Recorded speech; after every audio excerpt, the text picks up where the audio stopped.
Allora, ogni compagnia, come dire, ha una sua politica nei confronti della quale noi non possiamo entrare.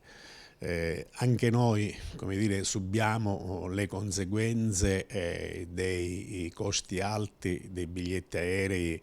che l'utente è costretto a pagare per recarsi a Roma o a Milano in modo particolare, considerato che in questo periodo c'è l'Expo. Su questo, come dire, anche noi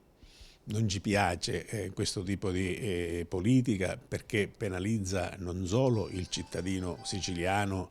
che è obbligato per andare a Roma, per andare a Milano, a utilizzare l'aereo, dal momento che da noi non c'è l'alta velocità ferroviaria, e naturalmente se è penalizzato utilizza meno l'aereo, e utilizzando meno l'aereo utilizza meno i servizi aeroportuali, e quindi, come dire, oltre a penalizzare il cittadino si penalizza anche le società aeroportuali.